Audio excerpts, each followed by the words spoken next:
Gente, tá calor.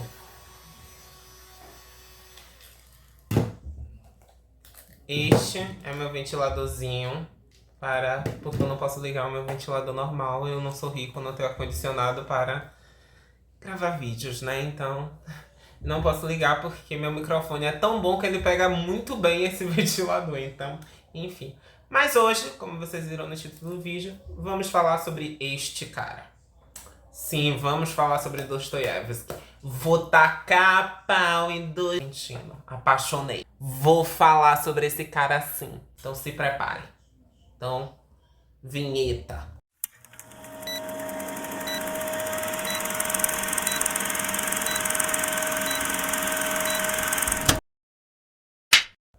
Fyodor Dostoiévski, o Memórias do Subsolo. É porque esse livro tem 300 milhões de títulos, tá?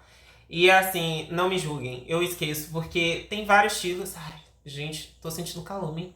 É sério, esse negócio de vídeo é uma dedicação muito grande, viu? Porque eu tô morrendo de calor. Gente, Salvador, tá acima de 30 graus. E eu tô gravando esse vídeo sem ventilador, isso aqui é um absurdo. Isso aqui é tortura, viu? Dostoiévski escreveu esse livro, que é o Memórias do Subsolo. Eu não vou pronunciar o Fyodor, porque, pelo amor de Deus, todo mundo conhece ele como Dostoiévski, e é isso aí. O Memórias do Subsolo não é o livro mais famoso do Dostoiévski. Acho que é o Crime e Castigo. Na verdade, eu não sei se o Crime e Castigo é do Dostoiévski. Posso estar errado. Ai, gente, desculpa, eu não sei. Eu não conheço muito a literatura russa. Eu comecei agora, esse foi meu primeiro livro de literatura russa, então não me julga, entendeu? Me respeita, porque é sobre isso. Tô começando, então se acalma. Mas enfim, li o Dostoiévski. E vamos falar sobre o pai do existencialismo. Tô brincando. Inclusive, isso é uma coisa que quero falar só aqui hoje. Essa perspectiva de que esse livro é uma introdução ao existencialismo. Sartre não ia gostar muito disso, não. Tô brincando. Não sei também, eu não posso falar pelo Sartre. Mas, bom, o Memória dos Subsolos. Primeiro a gente precisa entender sobre o que ele fala. Isso que é o ponto mais importante. O livro, ele fala sobre a história de um cara que a gente não sabe o nome e que a gente chama de Homem do Subsolo. Na verdade, todas as pessoas chamam assim, a gente não sabe o nome desse cara.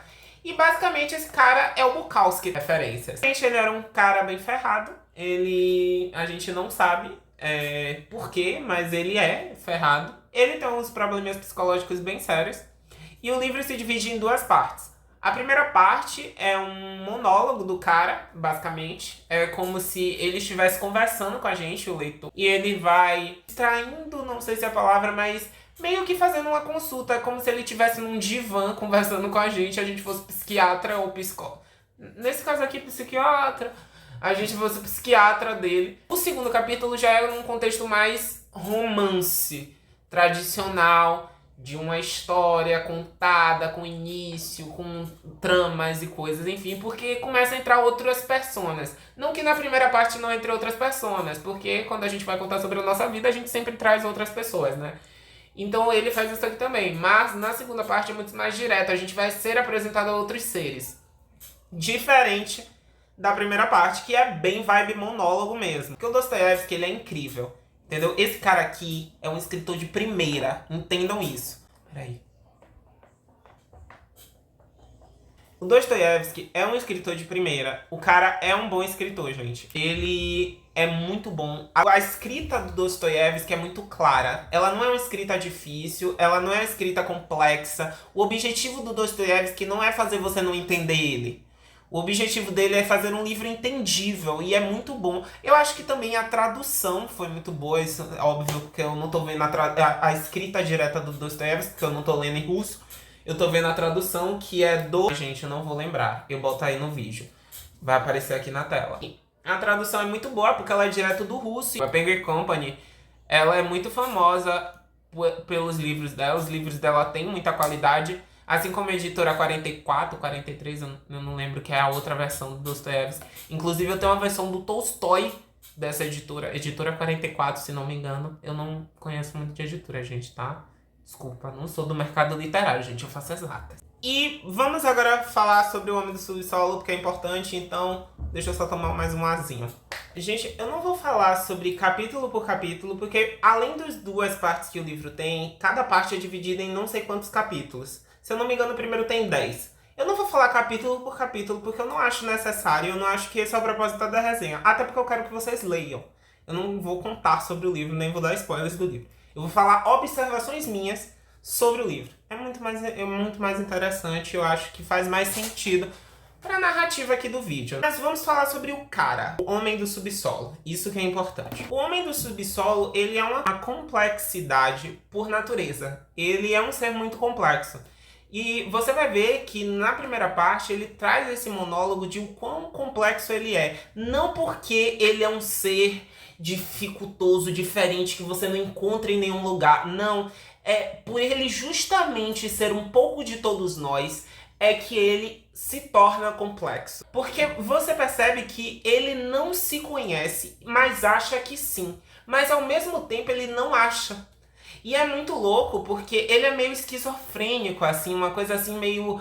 Rola uma bipolaridade em alguns momentos no livro, porque ele vai falando sobre defeitos dele. Primeiro ele começa exaltando as qualidades dele, e depois ele destrói essas qualidades, exaltando defeitos dele. Uma constante de autodepreciação e egocentrismo, porque ele fica nessa constante. E o que é interessante é porque o Homem do Subsolo, ele personifica muito a gente como humanidade. Porque, assim como é trazido no livro, a gente tem um pouco desse cara. Se a gente perceber, todos nós somos um pouco o Homem do Subsolo. Nós temos essa essência dele. É uma essência extremamente perdida, porque enquanto eu ia lendo o livro, eu ia lembrando de pessoas que eu conheço e coisas até próprias minhas, que eu via, que eu pensava, que eu construí durante a minha vida, e eu começava a dizer, cara, nesse momento eu fui ele. E hoje em dia, depois do Dostoiévski, tudo que eu vejo, um filme, uma coisa, eu vejo um personagem que me lembre o Homem do Subsolo, eu digo, opa, o Dostoiévski aí, ó, influenciando. Então, isso é muito interessante porque o clássico, ele tem esse poder, né? Ele influencia a gente posteriormente à obra. Um propósito narrativo muito interessante do Dostoiévski é a ideia da realidade do conhecer que o livro traz. Vou explicar o que quero dizer. Mas é tipo assim, no início do livro, o Homem do Subsolo, ele não conhece a gente. A gente está começando o livro. Então, quando você não conhece uma pessoa, você tende a mentir mais. Isso é interessante, porque no início ele começa a se apresentar como um ser magnífico. Como se as outras pessoas fossem inferiores a ele. E com o tempo, quando as páginas vão se passando, ele vai se desmentindo em constância. E aí você vai vendo o quanto ele vai se desmentindo. E aí você percebe o quanto ele é um ser inseguro.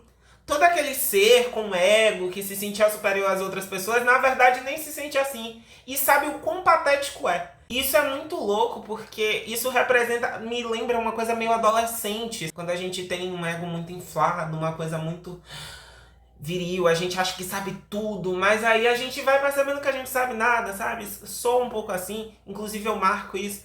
E em diversos momentos ele traz essa perspectiva. Tem uma passagem que eu acho incrível, porque me mostra o quanto ele tá birutinha da cabeça. E eu vou ler aqui pra vocês.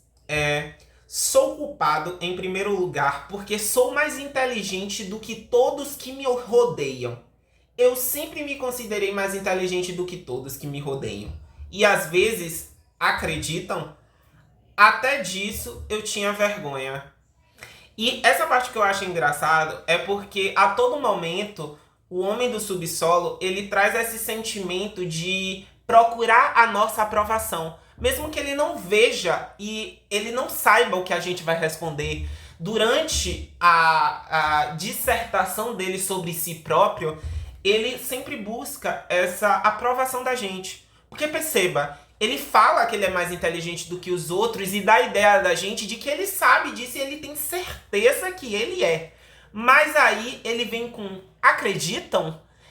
Numa coisa meio como se a insegurança interna dele estivesse dizendo a ele, querido, cai na real, você não é isso tudo. Eles estão te achando patético. Aí ele lança assim acreditam? E tipo, como se no fundo ele assumisse que nem ele mesmo acredita no que ele tá falando. E eu acho isso muito interessante, porque isso acontece em vários momentos do livro, eu marquei vários deles. Porque se você vê durante o livro, ele vai falando algo bom sobre ele extrapola esse algo bom, ele utiliza de hipérboles para se descrever, e depois disso se autodestrói ali mesmo, porque ele começa a dizer, não, mas eu também não sou assim. E é um processo constante nessa primeira parte do monólogo, em que ele fala bem e fala mal de si constantemente, fica nessa dualidade e nessa busca pela nossa aprovação, nossa, como leitor. E é muito interessante porque o Dostoiévski consegue construir isso muito bem, parece muito real, parece que eu tô lendo o diário deste homem. Beira o que eu tava falando, o que eu brinquei mais cedo sobre ele ser o Bukowski, porque o Bukowski ele tem um pouco disso. O Bukowski é um homem perdido tão quanto o homem do subsolo. E ele, várias vezes, ele utiliza dessa estratégia de meio que conversar com a gente. Como se, às vezes, ele quisesse que a gente reafirmasse as ideologias dele. Pra dizer, calma, você tá certo, você não é tão louco. Ou pra, de alguma forma, isso trazer segurança a ele. Eu não sei se fica entendido pra vocês, mas essa é uma perspectiva que eu sinto que eles têm. E o Homem do Subsolo, ele tem isso. Parece que ele é uma pessoa perdida, que ele precisa e necessita de que pessoas reafirmem a ele. Ele é aquilo que ele sabe que ele não é. Mas ainda assim ele busca essa aprovação, porque vai que ela acontece. E pessoas inseguras são assim, isso é muito comum. Nós, quando temos inseguranças, fazemos isso. Buscamos a aprovação de alguma forma.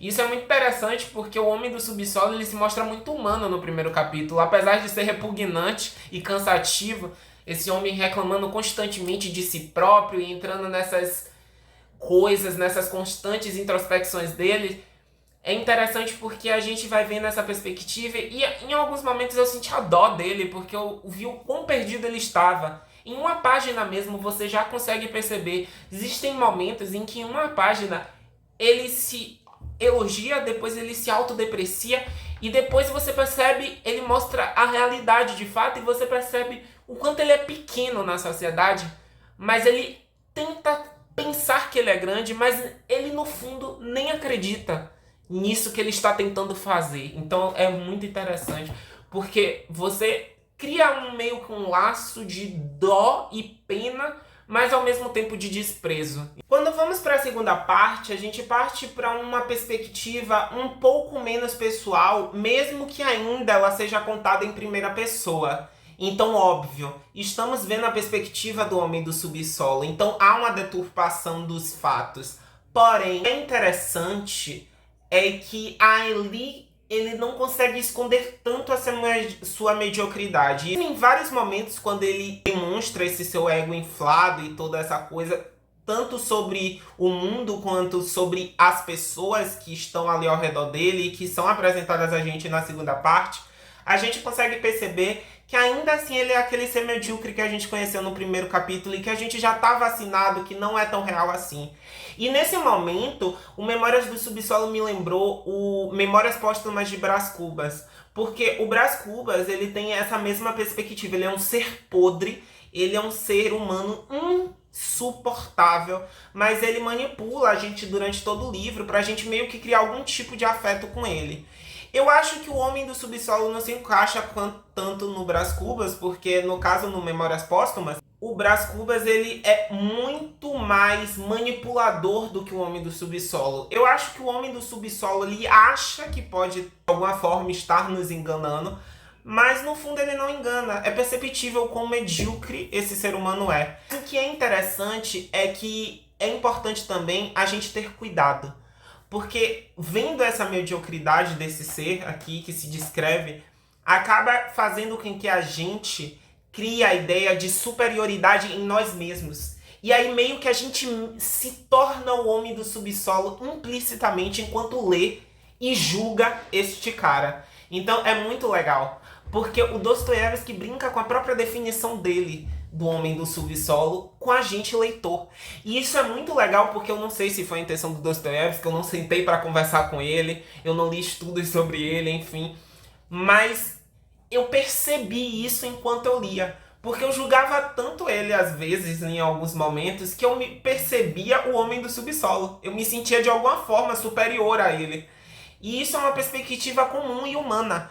E eu acho que é isso que o Dostoiévski tenta passar aqui. Nós, no fundo, somos ele, entende? Somos todos um pouco homens do subsolo. Somos todos um pouco assim, este ser, sabe? somos perdidos, mentalmente necessitados, necessitamos dessa aprovação constante. E não somos essas estrelas do palco da vida, não somos os personagens principais desse filme, dessa série, deste livro que é a vida. Um ponto importante também sobre o livro é que ele é muito famoso por trazer a ideia de ser uma introdução ao existencialismo. Eu brinquei um pouco aí no início, e eu fiz várias referências dizendo que ele lembra o Bukowski, o Homem do Subsolo, porque ele é tão perdido quanto o Bukowski, eu pelo menos sinto e tenho essa perspectiva do Bukowski. Eu acho o Bukowski uma pessoa psicologicamente muito instável e que precisava de uma ajuda psicológica na hora, assim.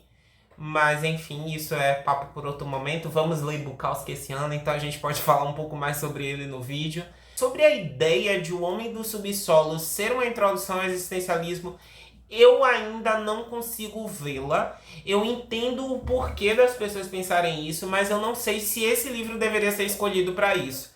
Eu acho que ele é uma perspectiva interessante para discutir existencialismo, mas ainda não o vejo como uma introdução. Acho que outros livros podem trazer essa perspectiva, mas sim, é um livro que dá sim para você fazer uma analogia bem interessante com o existencialismo. É super possível e é plausível. Eu fiquei meio assim, sabe? Eu ainda vejo a falta de estudo da minha parte quanto ao existencialismo, até porque tive pouco contato com essa ideologia e essa escola filosófica, né? Então, eu ainda posso ter algumas limitações de entendimento sobre o existencialismo que me dificultaram de vê-lo. A gente vai ler mais Sartre esse ano, a gente vai ler alguns autores e talvez a gente trabalhe um pouco mais isso e eu amadureça isso um pouco melhor. Mas até o momento eu não senti essa coisa toda ao existencialismo aqui. Sim, tem muitas coisas aqui que dá pra gente fazer analogias, sim. Coisa pra caramba. Mas também calma. Enfim, gente, este foi o livro. Este é o Memórias do Subsolo, do Fyodor Dostoiévski. Olha que bonito. Eu acho tão bonito pronunciar o nome desses escritores. Fyodor Dostoiévski. Chique. Mas enfim, este foi o Memórias do Subsolo. Eu trouxe uma breve perspectiva minha sobre este livro. Ele é um livro curto, como vocês podem perceber. Ele não demora tanto. Eu demorei mais porque o início foi procrastinador de manter as minhas leituras. A procrastinação ela sempre vai vir, então, enfim, a gente tem que lutar contra ela. Mas foi bem interessante ler ele. Recomendo super e, sinceramente, de 1 a 5 estrelas, eu dou 5 estrelas. É um livro ótimo, Dostoiévski é um autor maravilhoso. Quero ler outras obras dele e pretendo, mas primeiro eu tenho que cumprir essa meta. Inclusive, se vocês perceberem, os livros de meta não estão aqui, eles estão agora na parte de baixo, ali eu botei na parte de baixo os livros da minha meta.